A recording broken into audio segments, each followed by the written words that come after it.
Hey y'all, welcome to another episode of Soul Food Sundays. I'm so happy to be here with you guys. I was able to carve out some time from what is already and going to continue to be a really busy day for me. But this not only being what I enjoy, but also being a priority for me just had to happen. You know what I'm saying?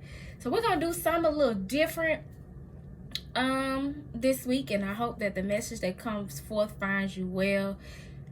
Relationship is something that I don't talk a whole lot about, but we're gonna talk about it today because that is what messages about relationship are, what I have been channeling all day long. And I've been seeing sixes like crazy, 616, 666, and my consciousness has reached a level where I know better than to look at sixes as a evil number as the world would like us to believe. Sixes speak about harmony, relationship, and things of that nature. And so I am being led and guided to speak on relationships. Relationships are one of our biggest teachers in this life, if not the biggest. We learn our most valuable lessons through how we show up in relationship with individuals and how we allow them to show up in relationship with us, and not only individuals but also as a collective in groups. Our relationships with ourselves and those outside of us really make up who we are. And so it is important and imperative that we are mindful of the things that make up our relationships, the things that drive our relationships, and that we take time out to improve how we show up in relationship and how we allow others to show up for us. Y'all, where I live, there is a siren that goes off at 12 o'clock on weekends, and so that's what that noise is. I don't want nobody thinking that they're hearing things. That's an actual siren, which is letting me know that Archangel Michael is in the midst of us providing protection.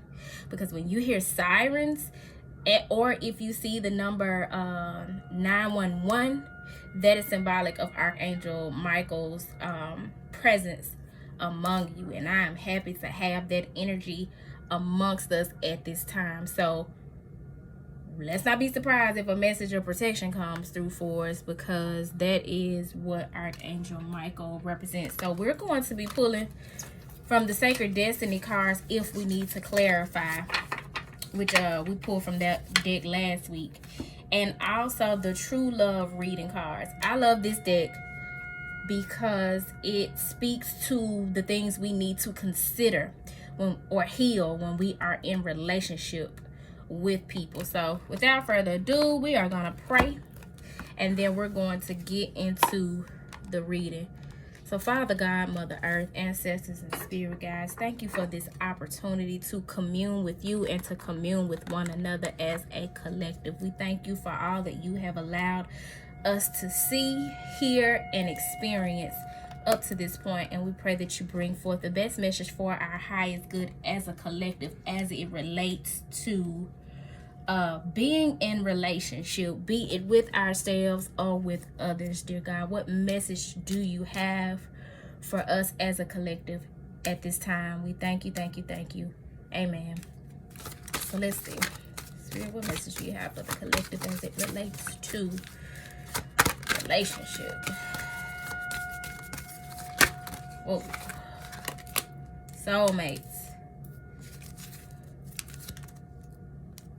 The card at the top of the deck being self-respect,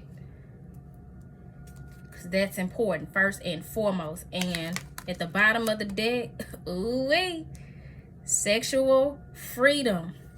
That is so important when we are in relationship, and when we hear and see messages of sexuality and sexual energy and sexual freedom in relationships, that not only speaks to your actual physical sexual energy, it also speaks to your creative energy. You have to have the freedom to express yourself sexually in a relationship, whether it's in a committed relationship or if it is in a relationship where the two of you have agreed to allow other energies to take part in their relationship, or the freedom to go outside of the relationship to express yourself sexually, whatever contract, verbally, emotionally, that you and your partner or the person involved have set up. You have to respect one another's sexual freedom and honor what it is that you both have vowed to agree upon in your relationship. We're going to start with soulmates and then work our way back to what was at the top of the deck, which was self-respect, and then sexual freedom being at the bottom of the deck, because you want to really take inventory of your relationships to see if they qualify as soulmate relationships. A soulmate relationship is top tier. You know, there are different types of relationship. You have karmic relationships where there are many lessons to be learned. Oftentimes with karmic relationships, there's toxicity amidst the relationship. And a lot of times in karmic relationships, those are very temporary people that serve the purpose of teaching you a lesson, leading you to being a more self-respecting individual. As you can see here on the self-respect card, there's a woman here. She has on a cape. She's walking a path to a kingdom, or should we say a queendom, and the light is shining down from heaven, because like I said, that supports what I just said. A lot of times when we're in these karmic relationships, that's the divine trying to lead us, shine a light on the path to our queendom or our kingdom, to a place where that we can call home, where we can be operate from a place of self-respect. Everything that we do stems from that level of self-respect that we've earned. I was gonna say reached, but by the time you go on this journey that God sends you on with these karmic people along your path, you've earned self-respect. And when you earn your respect from yourself, because you know you've put in the work, you demand respect from other people. You no longer allow those karmic relationships in your life, because you've learned the lesson that they have come to teach you. But oftentimes we entertain those karmic energies when we are vibrating lower ourselves, when we're low vibrational, and so we are in alignment with karmic shit. And a lot of times people don't want to hold themselves accountable for being in alignment with some karmic shit. You want to be the victim. There's this victim mentality of woe is me, they did this to me and they did that to me. Let me tell you, the worst relationship I ever been in my life.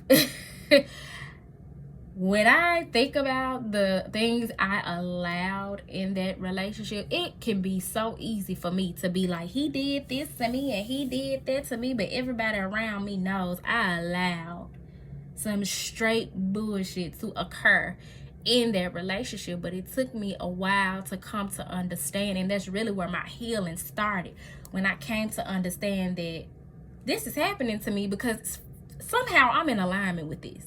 I am allowing it. I am attracting it. Something in me is attracted to this. I was practicing the law of attraction and didn't even know that from my place of lack of self-respect for myself, lack of love for myself, lack of honor for myself, that I was attracting that kind of treatment. And baby, when I tell you I was attracting it over and over and over and over and over, and the lessons kept getting harsher and harsher and harsher and harder and harder, and the disrespect from him and how I was allowing myself to be disrespected and how I was disrespecting myself was getting worse and worse and worse, because that is how it works.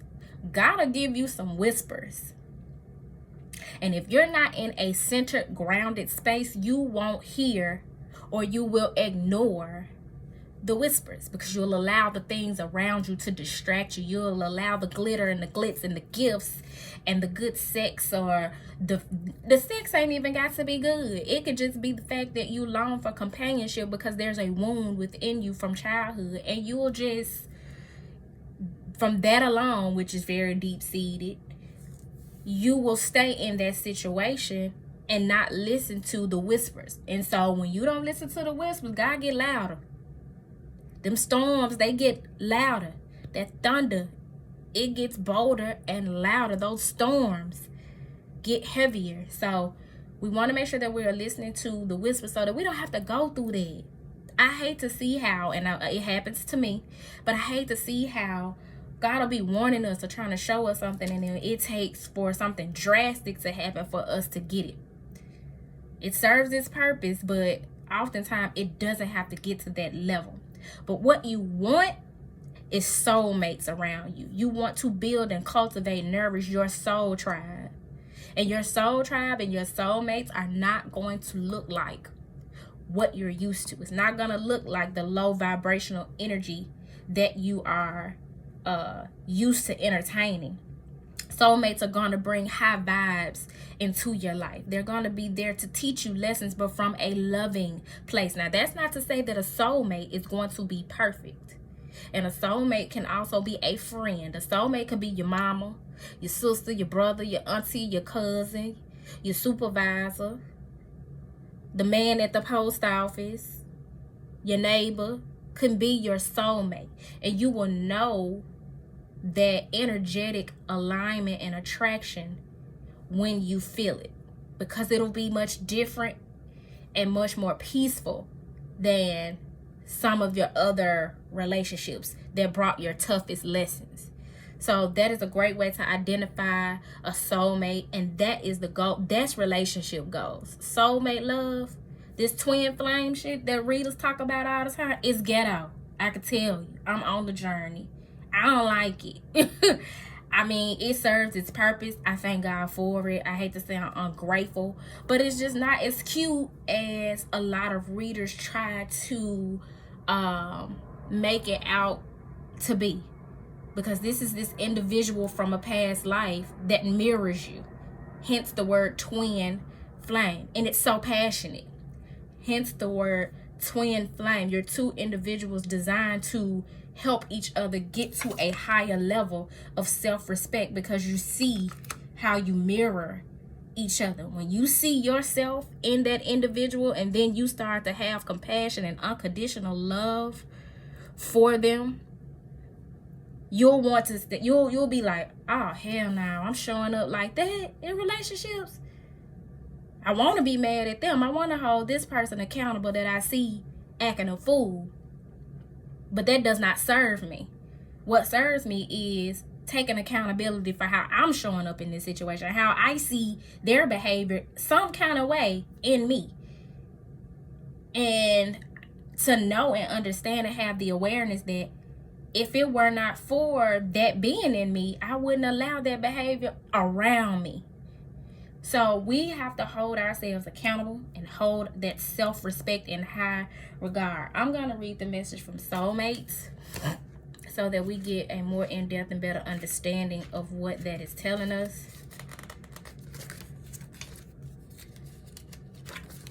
Hence, all these cards start with the letter S.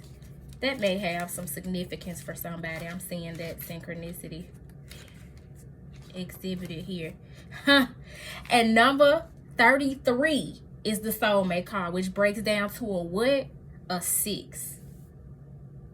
My intuition be on so on point, man. So it says, being wholly and fully yourself is the only way to attract a true soulmate relationship. I told you, through that self-respect and understanding the law of attraction, you're going to attract soulmates into your life. You may already have some soulmates in your life as a result of the work that you've already done, but you're going to have to take time out to really assess those relationships to even be able to see if that's what that is. It says a soulmate relationship will contain everything you want and everything you need. There go your criteria right there. When you're doing that assessment, is this everything I want and everything I need? You will experience a beautiful sense of connectedness and mutuality with this person, and may even feel like you've known them before. Sounds wonderful, doesn't it? So how do you attract this kind of relationship? Or how can you be sure that your current partner is your soulmate? The most direct and effective way to attract your soulmate is to just be yourself. Yes, really. When you let go of any pretenses, behaviors, and attitudes that aren't your truth, your personal vibration automatically shifts and you become a beacon to the kind of mate you long for and to spend your life with. The same is true of an existing relationship. If you're harboring doubts about the relationship and aren't sure if your partner is your soulmate, then just be yourself. Start by considering where you've not been fully authentic up until now and make some gentle, gradual adjustments and improvements. That's that shadow work. That's that shadow work, because in the shadows lies those things that keep you from being in a vibration that attracts a soulmate. Communicate your realizations as best you can and give your partner credit for trying to understand. Make your changes at a pace that allows you both a reasonable amount of time to embrace your new way of being. Over time, you will discover whether you are right for each other or not. If you're not being yourself, then you can't see what may be the issue. Like, if you don't be your authentic self, you can't attract somebody who is in alignment with who you are authentically. You're not going to attract an authentic person. You both are going to be in alignment through your fakeness. The fakeness is going to be the foundation of your relationship, and that shit will not last long, because guess what? That is the energy of the Tower card in the tarot, which, if I'm not mistaken, is the number 16. But whatever the case, the Tower card symbolizes structures, relationships, things, concepts, ideas, values, beliefs built on faulty, weak-ass foundations. They have to crumble so that something else more substantial can be built on truth. Something long-lasting can be built on truth. But first, that whole old establishment, that false establishment, it has to crumble. And so some of you may experience some Tower moments. And in that card, you see a male energy and a female energy jumping out of the tower to save themselves. Some of you are going to have to make that jump, or else you're going to continue to fester in low vibrational energies and falsehoods, foundations that were built on quicksand. Things that are not going to last. You're going to waste time, emotion, resources, and for many of us, out your youth. By the time you get it, you're going to be old with erectile dysfunction. I'm not trying to speak it into your life, but I'm just telling you the truth.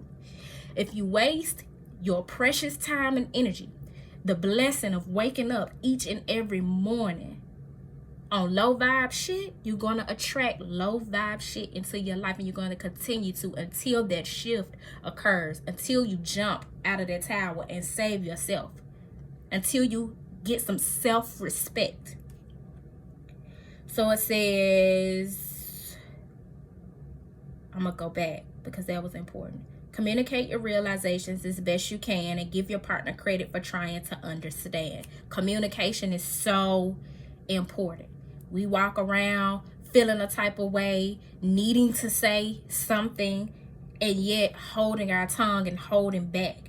You have to communicate. You have to speak your piece, and then you got to be peaceful and listen. That is how conversation occurs. Even in our conversations with God, you got to pray and speak your gratitude, your thanks, your needs, your wants, your desires. And then you got to be quiet and meditate and listen for the voice of God to direct you. The suggested approach to just be yourself can sound too simple to the ego or monkey mind. So be aware of its tendency to complicate your thinking.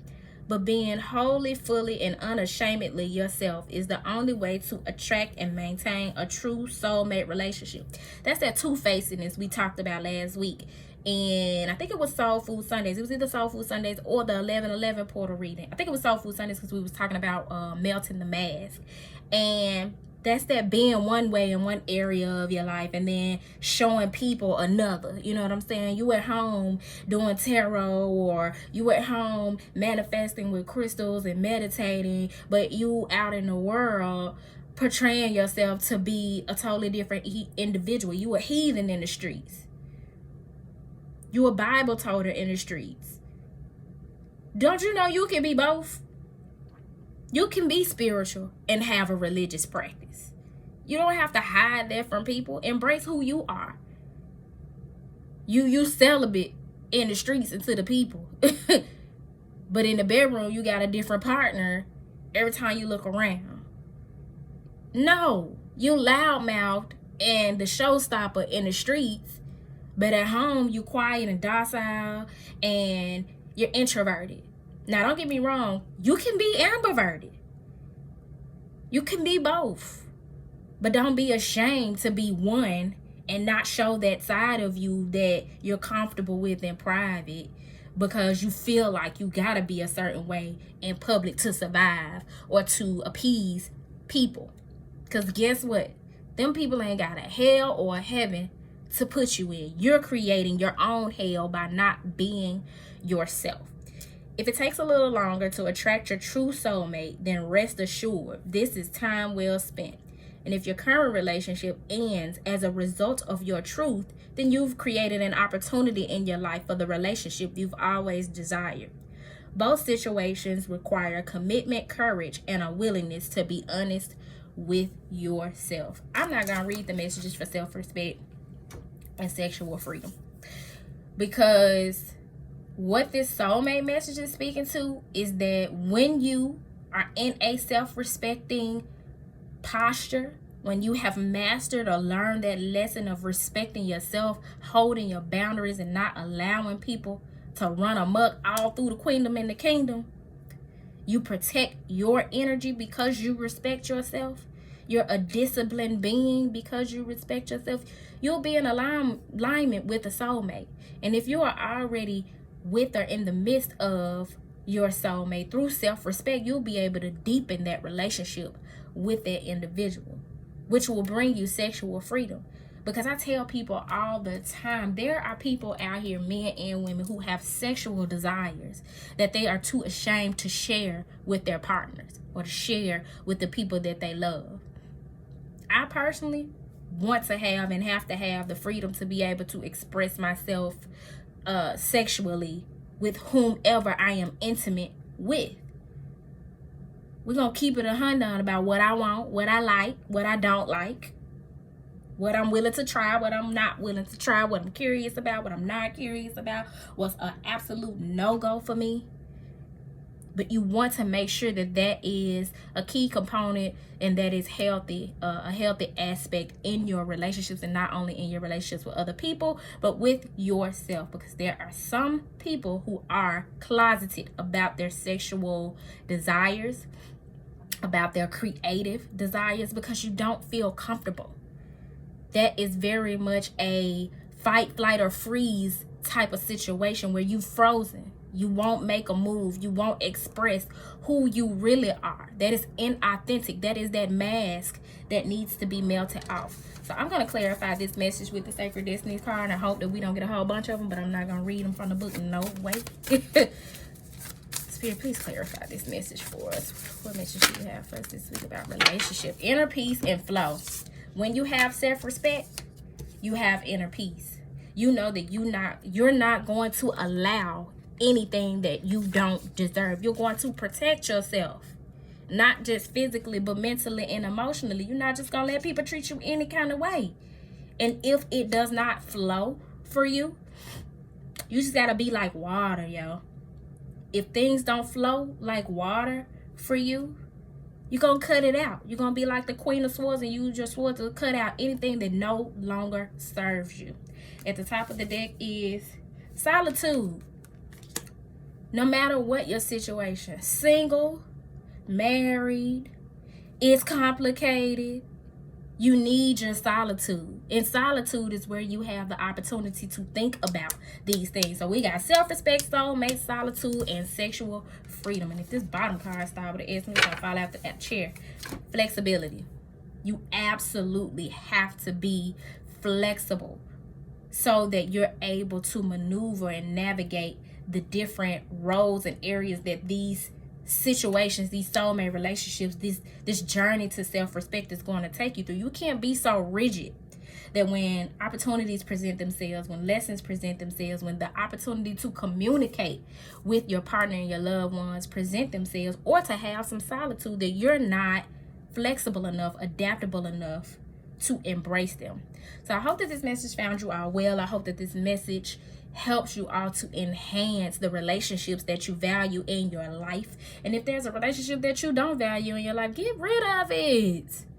It's taking up space. They in your soulmate's way, honey. If they ain't your soulmate, they in your soulmate's way. And that's just real talk. And I know get rid of it is easier said than done, but for a lot of you, you are creating obstacles in your mind. You're creating the fear that is keeping you stagnant or frozen instead of making the move that you need to make. So with that being said, peace.